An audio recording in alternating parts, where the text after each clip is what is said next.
Nous sommes vendredi 21 août 2020. Bonjour madame, bonjour monsieur, bienvenue à cette édition en langue française que nous démarrons par ses principaux titres.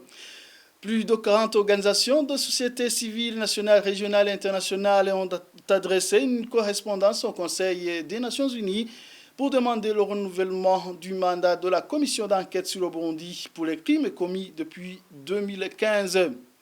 Priver la nourriture aux réfugiés burundais vivant dans le camp d'Ondouta est l'une des stratégies du gouvernement tanzanien pour les rapatrier de force. C'est la coalition burundaise de défenseurs des droits humains vivant dans les camps des réfugiés de la région qui dénonce cette situation suite à la décision du chef du camp d'Ondouta d'interdire la distribution de la ration alimentaire aux réfugiés. C'était ce jeudi.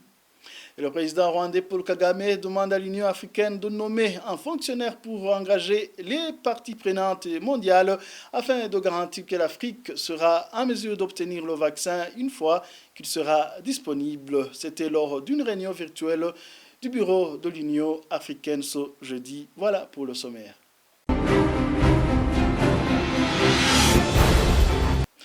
Je vous le disais tantôt, plus de 40 organisations de société civile nationales, régionales et internationales ont adressé une correspondance au Conseil des Nations Unies. Agostini Nicolas, représentant de Defenders aux Nations Unies, est l'un des signataires de cette lettre, fait savoir que c'est dans le but de demander le renouvellement du mandat de la commission d'enquête sur le Burundi pour les crimes commis depuis 2015. Suivez. C'est une lettre qui a été signée par plus d'une quarantaine d'organisations burundaises, africaines et internationales, partant du principe que la situation en termes de droits humains ne s'est pas améliorée pour l'instant. L'impunité perdure pour les violations commises ces 5 dernières années.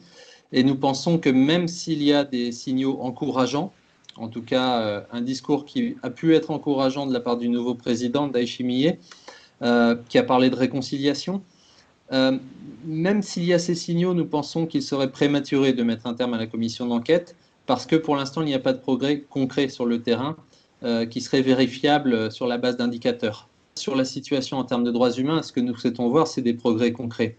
La cessation des violations que nous avons vues ces dernières années, détention arbitraire, disparition forcée, exécution extrajudiciaire, violences sexuelles, violation des droits économiques et sociaux aussi de la population burundaise qui a notamment été forcée de payer des contributions forcées pour des projets étatiques.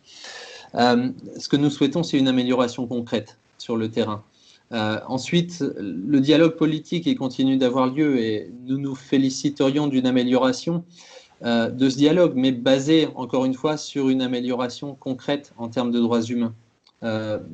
Changer d'approche là, maintenant, se priver d'une commission d'enquête qui fait un travail exceptionnel, sans progrès concret, sans engagement concret de la part du gouvernement burundais sur le terrain, ce serait à mon sens une erreur. Je pense qu'il est essentiel que les Nations Unies continuent à dédier une attention prioritaire au Burundi. L'idéal, ce serait par une prolongation du mandat de la commission d'enquête. Dans tous les cas, le Burundi va demeurer sur l'agenda du Conseil des droits de l'homme.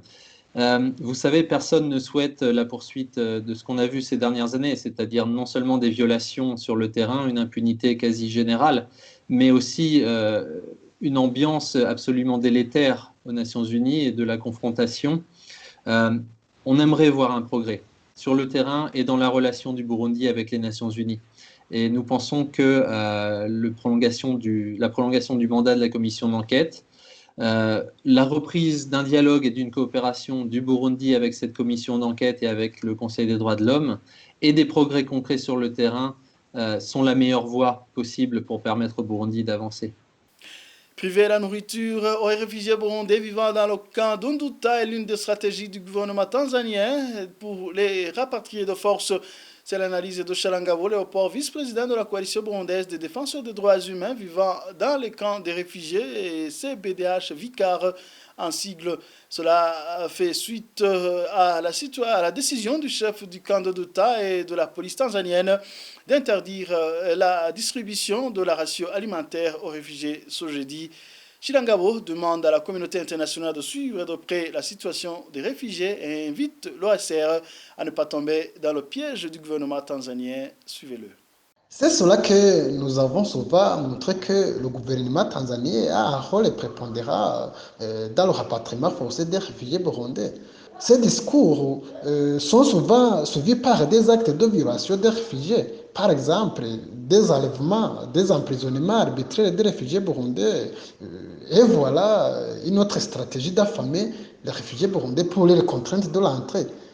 Je voudrais donc dire au gouvernement tanzanien que cette stratégie d'affamer les réfugiés burundais qui ont fui le pays craignant d'être tués ne les imposera pas à rentrer. Plutôt, la Tanzanie aurait aidé au gouvernement burundais de se conduire au dialogue avec les réfugiés afin que ces derniers aient la confiance aux autorités burundaises aussi rentrent avec une garantie de sécurité. Sinon, ça sera impossible de les faire rentrer en passant par cette mauvaise stratégie de les affamer. On sait que les réfugiés burundais ne rentrent pas massivement malgré des centaines de réfugiés qui ont subi et continuent de subir des enlèvements. Donc, nous demandons au HCR tanzanien de ne pas continuer à tomber dans cette piège plutôt que de jouer son rôle. La communauté internationale doit suivre de près ce qui se passe dans les camps de réfugiés, suivre de près ce comportement du gouvernement tanzanien. Le journal poursuit. Il n'y a plus de respect des règles qui régissent la société. C'est ainsi qu'Ernest Ngununziza, psychologue, explique la criminalité dont les formes se diversifient de plus en plus. C'est à la suite de meurtres qui comptent par dizaines entre simples citoyens et d'ordre politique rapportés ces dernières semaines. Ernest. Aujourd'hui, on voit qu'il y a une détérioration des relations entre les Burundais. Il y a une détérioration des relations sociales entre les individus. Parce qu'aujourd'hui, je te respecte. Non pas parce que tu es un homme comme moi, qui a ses droits, qui a la dignité. Je te respecte. Ou parce que tu es un voisin. Ou parce que tu es un voisin. Ou parce que tu es un voisin. Ou parce que tu es un parent. Même un parent. Je te respecte parce que tu es membre de mon parti politique qui est au pouvoir. Ça, c'est très grave. Hein? Si tu n'es pas membre de mon parti, tu es un homme à abattre. Deuxième chose, aujourd'hui, les normes et les valeurs n'ont plus de pouvoir de contrainte sur les individus. Ça veut dire, aujourd'hui, les gens, ils les bafouent. Les gens les bafouent comme ils l'entendent. Comme ils l'entendent. Eh bien, je suis membre du parti au pouvoir. J'ai un pouvoir sur toi. Ça veut dire, ma vie. Et j'ai droit de vie. La vie ou la mort. Ah oui, je peux te faire tout ce que je veux et je ne serai pas inquiété. Mais le crime a toujours existé au Burundi. Mais ça a toujours existé. Mais aujourd'hui, le crime prend de plus en plus une ampleur catastrophique. Alors, troisième élément, c'est aujourd'hui, on voit qu'il y a des opportunités politiques qui donnent la promotion à la violence. Les opportunités de créer des contextes de crime. Vous avez vu comment, par exemple... Alors, ça a des influences sur le comportement des gens. Ça a des conséquences sur le comportement des Imbonerakure parce que pendant ces périodes, eh bien, la loi est en congé. Les normes sont en congé. Les valeurs sont en congé. Il faut faire n'importe quoi à condition que le parti politique qui est au pouvoir gagne les élections. Le quatrième facteur? Le quatrième facteur, ce sont les instruments de contrainte, les instruments d'application des règles qui sont inefficaces. Là, je veux parler de la police, de la justice, et de l'administration, des instances de justice, etc.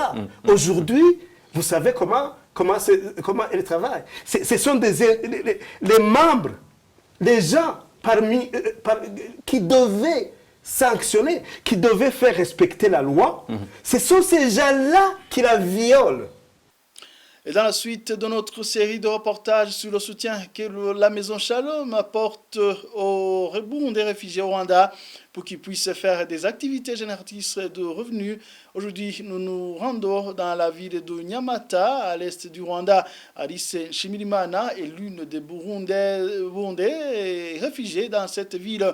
Elle parvient aujourd'hui à faire vivre sa famille grâce au commerce du charbon. Alice témoigne que n'eût été le soutien de la Maison Shalom, elle n'aurait pas pu arriver là. Les détails avec Winnie Moulounziz. Alice Nshimirimana est une Burundaise âgée de 40 ans. En 2015, elle a fui le Burundi avec toute sa famille. Elle s'est installée à Nyamata, ville située à 25 km de Kigali, la capitale du Rwanda. Alice a commencé la vente du charbon de bois. Elle nous parle ici de ce qui l'a poussée à faire ce commerce. Twari tubayeho turondera abantu hirya no hino b'inshuti baduha amafaranga kugira tubeho hama hagera igihe ndavuga nti ibi bintu ejo abayaduha bashobora kunanirwa nsaniyumvira rero gucuruza amakara kugira ngo urugo rwanje rubeho. Même si Alice avait un capital, elle n'était pas éligible pour un crédit à cause de son statut de réfugié. Par chance, elle a bénéficié du programme de la Maison Shalom qui consiste à contribuer au développement socio-économique des réfugiés burundais au Rwanda.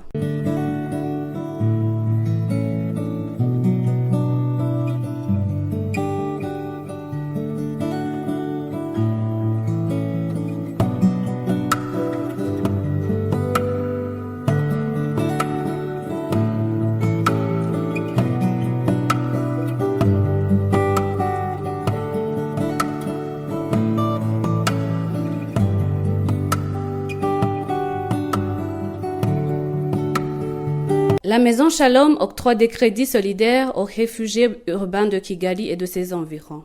Les bénéficiaires doivent rembourser dans une période d'une année et ainsi permettre à un autre groupe d'avoir un crédit. Plus de 300 réfugiés urbains ont déjà bénéficié de ce type de crédit. Merci à Winnie Nkurunziza.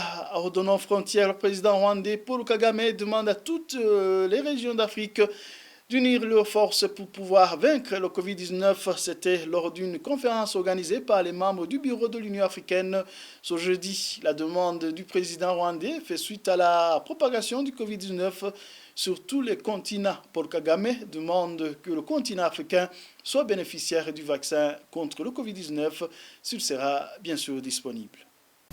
As Dr. Nkenga Song updated, les informations que Dr Nkengasong nous donne nous prouvent que la pandémie Covid-19 continue à être propagée en Afrique et surtout en Afrique de l'Est. Continuer à s'entraider à l'intérieur des régions de l'Afrique a une grande importance pour l'Afrique. La création d'un site African Medical Supplies Platform, c'est l'un des signes qui montre que nous pouvons réussir si on travaille ensemble. Pour le moment, nous avons vu l'importance de ce site. J'aimerais féliciter l'Union africaine et Strive Masiyiwa ainsi que son groupe pour son travail exemplaire. J'aimerais demander au président de l'Union africaine de penser à mettre un seul représentant du pays qui va travailler de proche avec Strive qui a été déjà commencé ce travail pour mettre ensemble la force pour donner un vaccin au continent africain si le vaccin sera disponible. Ça va permettre au continent africain d'avoir accès à un vaccin quand le vaccin n'est pas accompli. The vaccine or not getting sufficient quantities. Et en bref, avant de clore cette édition, rappelons que les 4 reporters du Goudo Presse Iwachu totalisent ce vendredi 305 jours d'incarcération. Ils ont été condamnés le 30 janvier à 2 ans et demi de prison et d'une amende d'1 million chacun par le tribunal de grande instance de Bubanza. Pour rappel aussi, ils ont été arrêtés le 22 octobre dernier à Bubanza. Christine Kamikazi, Agnès Ndiroussa, Terence Mozenzi et J.D. Harerimana sont accusés de tentative d'atteinte à la sécurité intérieure de l'État. Et voilà, c'est ce qui prend fin ce journal de ce vendredi. Merci pour votre attention. À la prochaine.